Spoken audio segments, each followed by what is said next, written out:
Nordeste Podcast, segunda parte com o professor Ednaldo Ernesto, professor de matemática.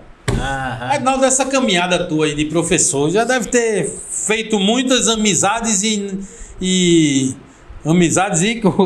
inimizades. A gente tá falando das amizades.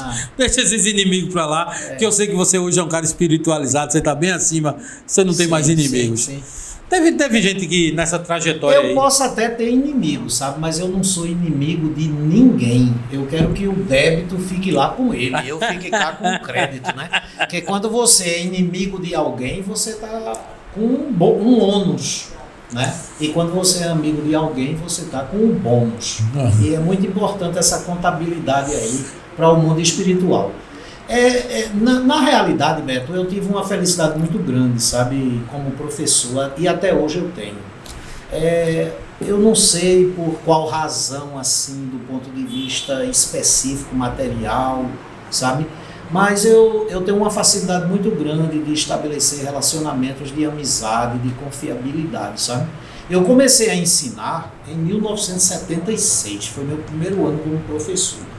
Aí veja, em 1978 eu me filiei ao Sindicato dos Professores da Rede Privada do Estado de Pernambuco e comecei uma militância sindical, sabe? E a militância sindical nessa época, ainda durante os governos militares, né, se bem que já no finzinho, Figueiredo e Geisel, não era uma coisa muito fácil e despertava em você um sentimento de solidariedade, de sentimento de grupo, de coletividade muito grande. E a partir daí, mesmo aqueles que se recusavam a participar do movimento sindical, eles tinham um certo respeito e carinho por você, não é verdade? Porque, quer queira, quer não, você estava colocando sua cabeça a prêmio durante as greves, por exemplo, e quando nós conquistávamos, a conquista era de todos, né? Então, eu sempre tive essa facilidade de formar amigos. E teve outra coisa muito boa comigo, sabe? Coincidentemente, eu sempre estive na escola de maior mídia no momento durante esses anos 70, 80, 90 e início dos anos 2000.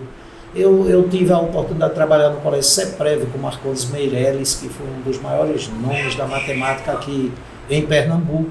No Colégio Contato com Raul Duarte, no Colégio Radier com o Dr. Paulo Gonçalves, no Colégio União com o doutor Ayrton Guedes Alcoforado, né? Só para citar alguns. E esses professores, eles tinham um carinho muito grande, eles me passavam muito conhecimento, eram professores de grande expertise, grandes virtuosos, grandes conhecedores da matemática, e eu fui assimilando um pouco de cada um. Isso me deixa muito feliz, sabe? E outra coisa interessante é que a matemática eu sempre havia, eu não sei se é por causa da minha formação de bacharel em matemática, a matemática é a ciência, muito pelo contrário, muita gente tem mania de dizer assim, matemática não tem teoria, matemática é prática, né? É fazer exercício e tal. Isso é um grande engano. Quando uma pessoa afirma isso, saiba de uma coisa, ela não sabe matemática.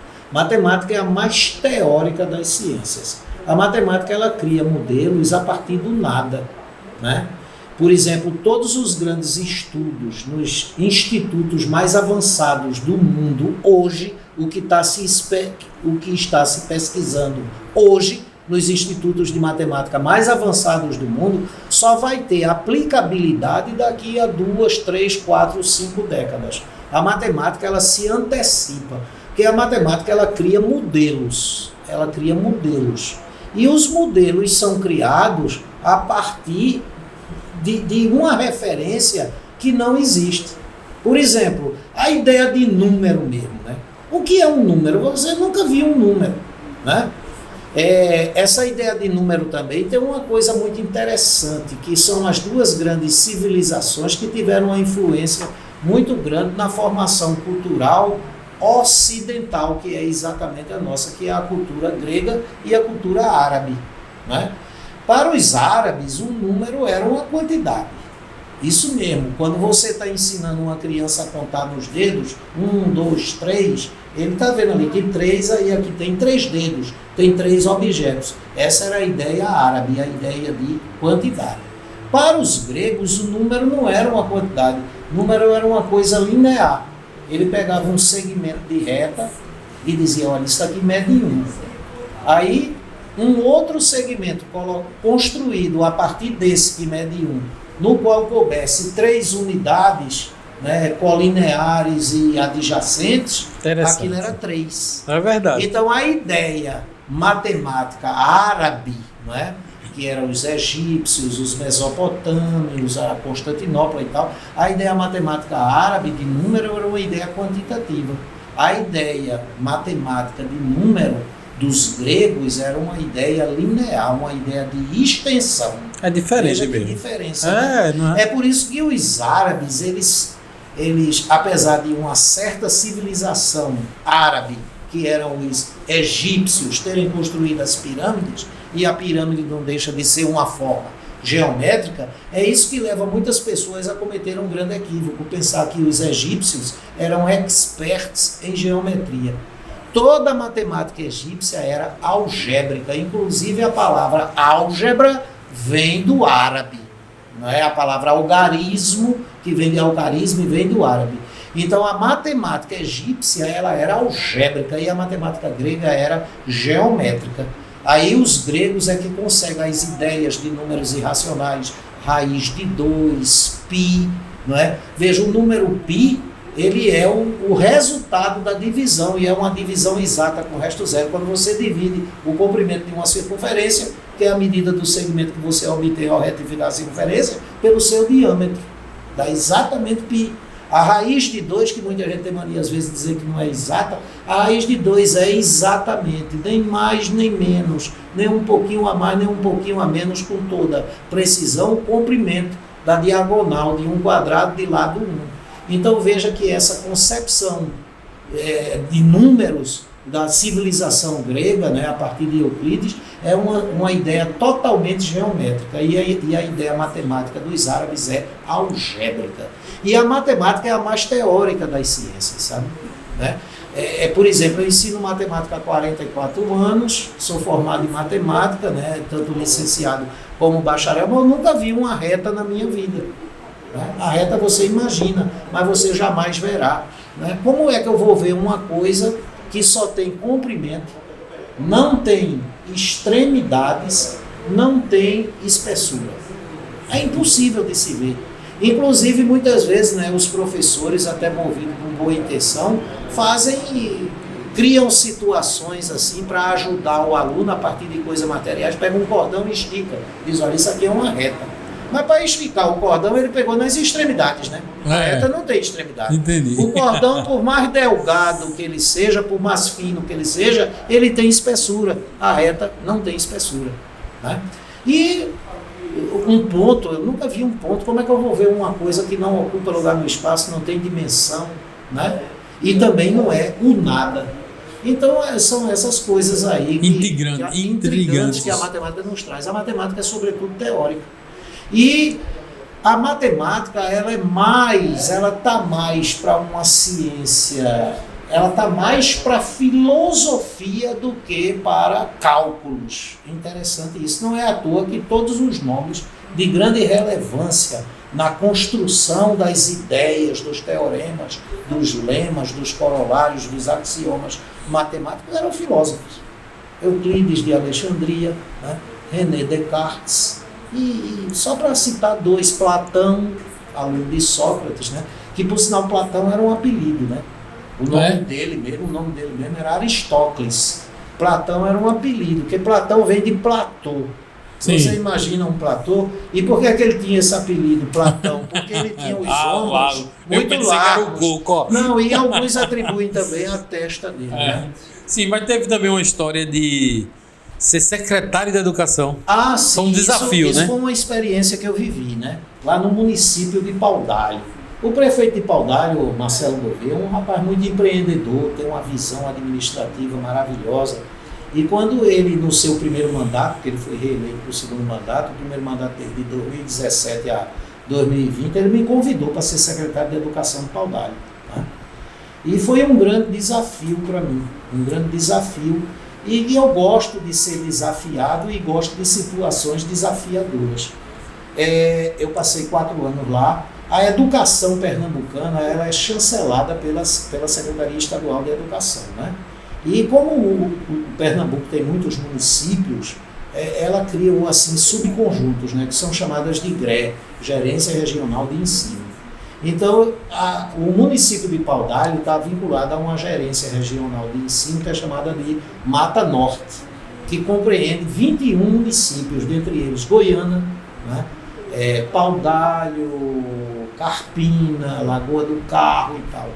Então, quando eu assumi a Secretaria de Educação de Paudalho, desses 21 municípios que compõem a GRE, Gerência Regional de Ensino Mata Norte, Paudalho era o último lugar em proficiência de ensino de matemática e era o 19º, ou seja, era o antepenúltimo em proficiência de ensino de língua portuguesa. E eu fiz uma gestão como secretário de Educação muito próxima dos professores, sabe? Porque você tem que fazer com que as pessoas que estão ao seu lado confiem em você, né? Acreditem na sua proposta. E nós conseguimos, né, notadamente os professores que estavam lá na ponta da cadeia. Eu sou eternamente grato a todo professor da rede municipal de Paudalho por isso, gestores, trabalhadores de educação. Ao término dos meus 4 anos como secretário de Educação, eu fui secretário do primeiro dia, do primeiro mandato do prefeito até o último dia, tá certo? Eu não quis continuar secretário nesse segundo mandato, mas quem está dando continuidade à educação de Paudalho secretariana é a professora Paula Marinho, muito competente, brilhante, e hoje dou até uma certa assessoria à Secretaria de Educação de Paudalho. Uma certa não, dou assessoria apenas, não sou mais secretário. Então, ao terminar esse primeiro período, esse primeiro mandato do prefeito e terminar o meu ciclo como secretário, Paudalho saltou de último lugar, 21º em proficiência de ensino de matemática para terceiro. Né? E saiu de antepenúltimo em ensino de língua portuguesa para primeiro. Isso me deixou muito feliz. Eu acho que foi uma contribuição que eu dei, principalmente às pessoas menos assistidas, né, as pessoas mais carentes, porque afinal de contas... Não só, mas Pernambuco também teve de vez em quando eu vejo, 2 são primeiro lugar na... A educação aqui em Pernambuco, ela tem avançado muito, né? Ainda está muito distante do ideal. Afinal de contas, isso não é uma questão só de Pernambuco, né? Isso é uma questão do Brasil, né? O Estado brasileiro, eu estou falando aí do país, ele tem uma dívida muito grande na área de educação para com o seu povo, né? E isso espera-se que com secretários, prefeitos, governadores e presidentes que atentem para essa questão, que valorizem a educação, possa nos tirar dessa condição. E educação é tudo, né? Informação, conhecimento e saberes para o crescimento de um país, né? O Brasil, infelizmente, hoje, o Brasil tem uma receita muito grande na sua balança comercial, mas o Brasil é um grande exportador de commodities, de matéria-prima. O Brasil não é um grande exportador de tecnologia, não é? A gente vende a soja e compra do exterior o leite de soja. O cara, oxe, professor, quer dizer que essa caixinha Tetra Pak que eu compro com leite de soja no supermercado... Viaja um bocado. Vai sim. Não é? Por exemplo, tem uma marca que, se não me engano, é a Ades, que é da Coca-Cola. Tem outra que é da Unilever, não é verdade? E eles compram a nossa soja, beneficia, e ele vende uma caixinha de leite de soja daquela quase pelo preço que eles compram 20 e 30 quilos de soja. E o que nos falta é tecnologia. Você veja só, Beto, você que já viajou muito, quase que todos os países da Europa, à exceção de Portugal e Espanha, se não me engano, têm a sua indústria automobilística própria. Existe carro francês, né? Renault, Citroën, Peugeot, se eu não me esqueci de mais algum. Existe carro francês, carro inglês, carro sueco, né? Tem inclusive o Saab, né? Todo país... Chinês, até que o chinês que é só aquela mão de obra... Mas não existe carro brasileiro. Né? No Brasil não existe fábrica de carro, nós temos montadoras de carro. Né? Entendi. Né? Por exemplo, você que sempre foi um grande desportista, um grande atleta, o grande problema do esporte específico no qual você foi um dos maiores jogadores do Brasil, olha, e técnico, você foi técnico do meu filho, Ernesto, você, seu irmão e também Ricardo Neves, né? Ricardo esteve aqui com a gente. De hoje, né? Abraço, Ricardo. Ricardão. Eu tenho essa gratidão porque vocês fizeram parte da educação do meu filho como treinadores, né? Bom jogador, Ernesto. Um abraço também. Mas você veja que ainda hoje não existe patinho brasileiro, stick, que muita gente chama de taco, né? Taco é stick, né? Se importa. Joelheira, roda, vem tudo da Europa, de Portugal, da Espanha. Eu me lembro que Ernesto pedia para eu comprar um tal de TVD, que era uma fortuna, uma joelheira daquela. Então o Brasil não existe carro brasileiro, né? Se um dia o Brasil, tomara que isso nunca aconteça, ficasse refém de um bloqueio econômico continental, como o que está sendo proposto hoje pelos países da OTAN para a Rússia, e como vem acontecendo com Cuba há quase que 70 anos, né? Desde 1956 até hoje, que a Revolução Cubana foi em 1976, e a gente vai voltar a andar a pé, né? E quando os carrinhos daqui forem envelhecendo, a gente vai ficar igual os carros de Cuba. Então nós não temos tecnologia, não existe celular brasileiro, né? O meu celular é chinês, aí pergunta, a marca do teu celular, Motorola, americano, a marca do teu celular é LG, da Coreia do Sul, né?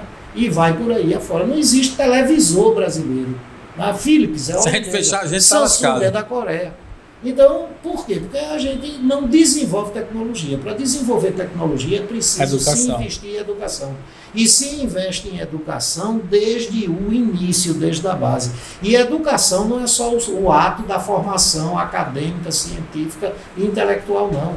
Educação passa por muitas nuances. Passa pela questão alimentar, pela questão comportamental, pela questão de hábitos, né? É feito liberdade, né? Muita gente confunde o conceito de liberdade, né? Conquistar a liberdade não é conquistar o direito de fazer o que você quer. Eu sou um cara livre, eu tenho liberdade, eu faço o que eu quero. De jeito nenhum. O nome disso aí é irresponsabilidade. O nome disso aí é tirania, porque só quem faz o que quer é tirano. Anarquia, né? Liberdade é você fazer tudo aquilo que você deve. Eu sou uma pessoa livre, eu exerço a liberdade a partir do instante que eu me proponho a fazer tudo aquilo que eu, como cidadão, tenho que fazer e não tudo aquilo que eu quero fazer. Né? Direitos e deveres. Aí eu não queria deslocar o nosso trabalho hoje para a questão religiosa, mas quem diz isso muito bem é Paulo de Tarso. Ele diz, tudo me é permitido, mas nem tudo me é lícito. Né? É isso a ideia maior do que é a liberdade. Né? O livre-arbítrio, com o livre-arbítrio você escolhe as suas atitudes, você toma as suas decisões, faz as suas escolhas, mas é preciso que você tenha consciência e tenha também um conceito da ética, que é formado a partir do seu conjunto de princípios e valores que compõe a sua moral e cria o seu código de ética para que tudo aquilo que você venha a fazer na sua vida não sirva de dor, sofrimento, ou humilhação ou rebaixamento para quem quer que seja. Ou nós somos eticamente corretos a partir do instante que temos o cuidado de que todas as nossas atitudes sempre tenham sobre todos aqueles que se aproximam de nós, quer sejam parentes, amigos ou não, aliás, até para os que estão distantes, né? Tudo aquilo que nós fizermos tem que ser uma peça de transformação para o melhoramento da humanidade. É assim que eu entendo. E esse papo é o que eu quero continuar. Tá ótimo, tá muito bom.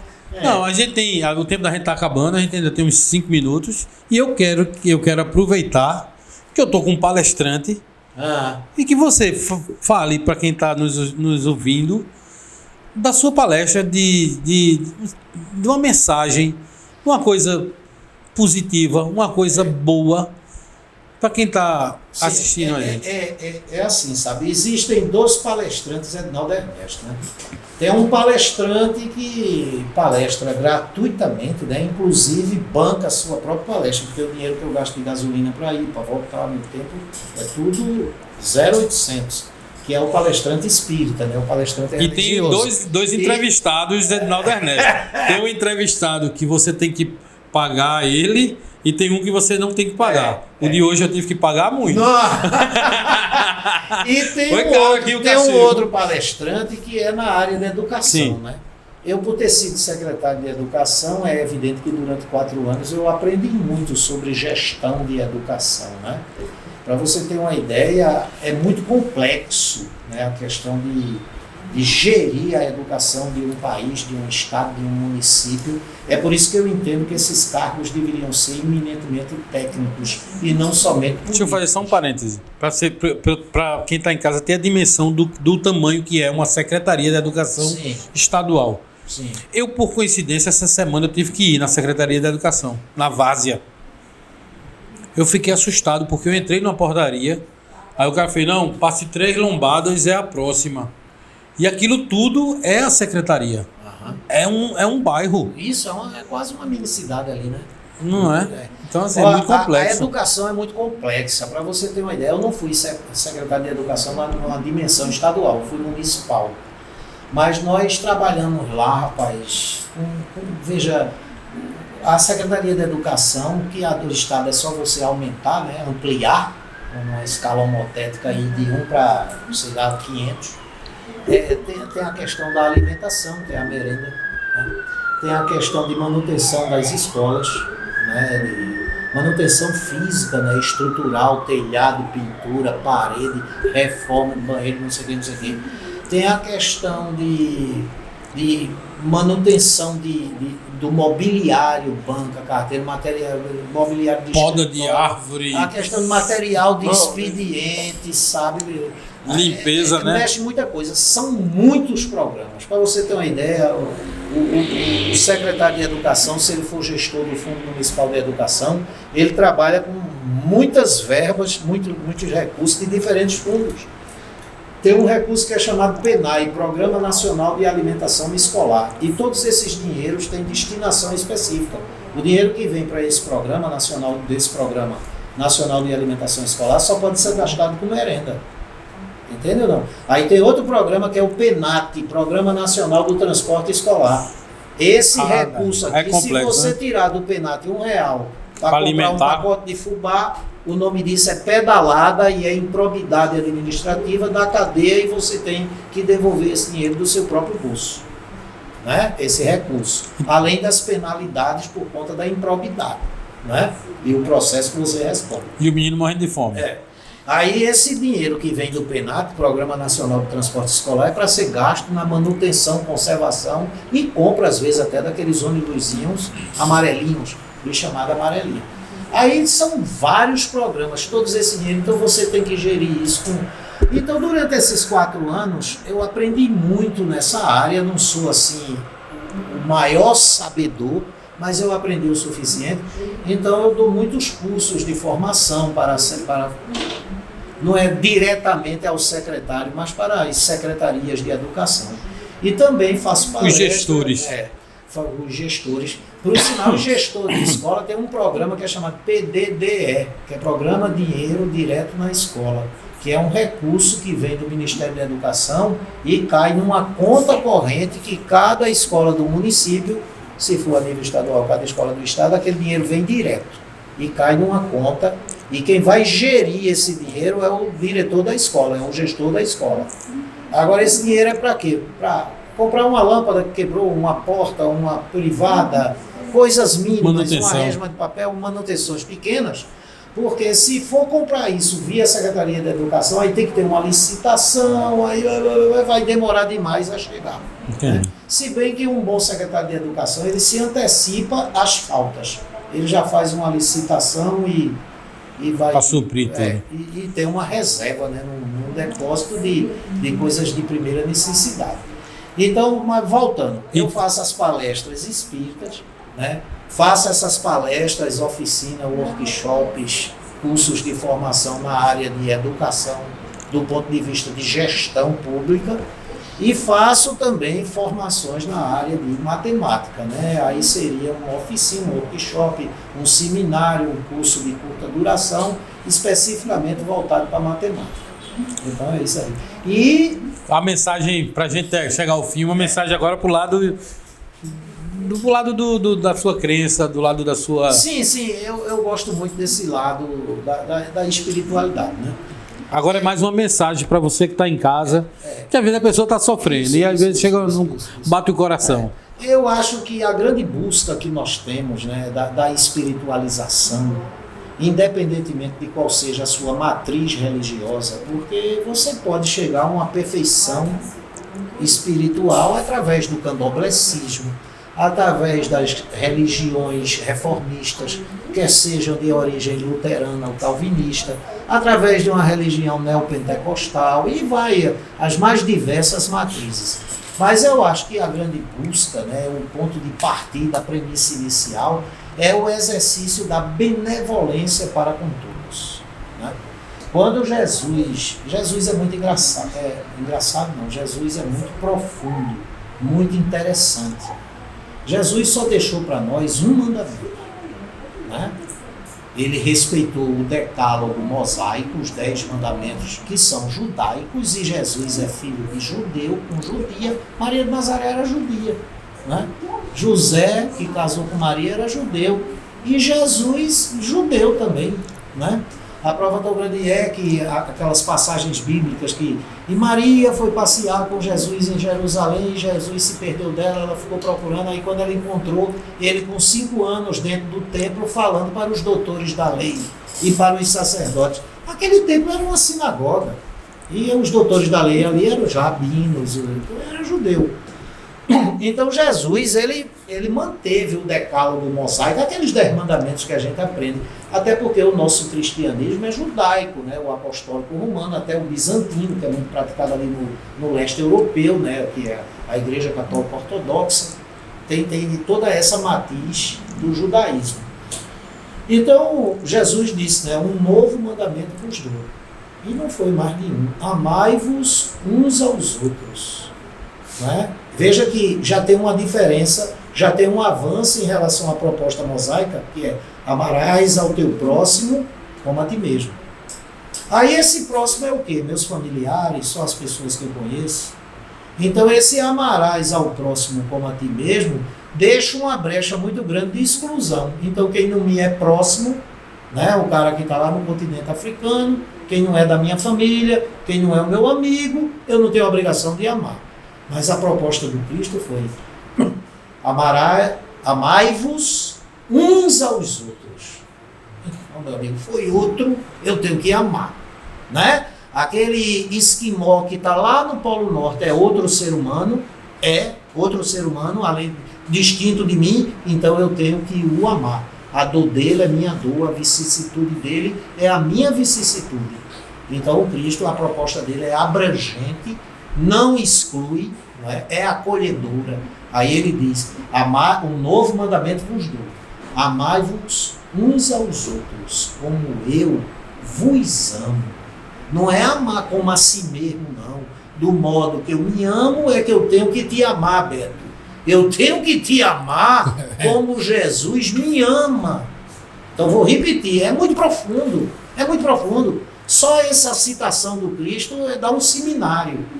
Amai-vos uns aos outros, como eu vos amo. E eu vos amo assim como o Pai me ama. E é como eu amo ao meu Pai e o meu Pai me ama, que eu tenho amado a todos vós. Isso é uma sublimação muito grande. Então, um bom primeiro degrau que a gente vai subir nessa escala é o exercício da benevolência para com todos. Eu não tenho que ser só bom marido, bom pai, bom amigo, não. Eu tenho que ser bom para com todos, até com os meus inimigos. Aquilo do começo que você disse, né? Não tenho problema nenhum eu ter inimigo, o que eu não posso é ser inimigo de alguém, né? Então eu tenho que, inclusive, amar ao meu inimigo, eu tenho que orar por ele. Eu não posso vibrar negativamente contra ele. Então, o primeiro exercício, eu acho, do crescimento espiritual é a benevolência para com todos. O perdão de todas as ofensas. Veja que todas as mágoas que você carrega é relativa a passado. Passado. Não, rapaz, aquele cara, eu joguei com ele, hóquei, lá em Sertãozinho, Esporte em Sertãozinho, ele bateu com o stick na minha testa, abriu minha testa, eu levei 10 pontos. Foi lá no passado, pô, 10 anos atrás, perdoa esse cara. E perdoar não é reconciliar, você começar a conviver com ele. O que é perdoar? É você orar por ele, é você se entristecer com as dificuldades que ele enfrentar na vida, com os atropelos, com os fracassos dele. É você não se felicitar com as misérias dele, pelo contrário, você se compadecer. Isso é um exercício do perdão. Não precisa você, eu perdoei fulano, tenho que ficar de braço dado com ele. Né?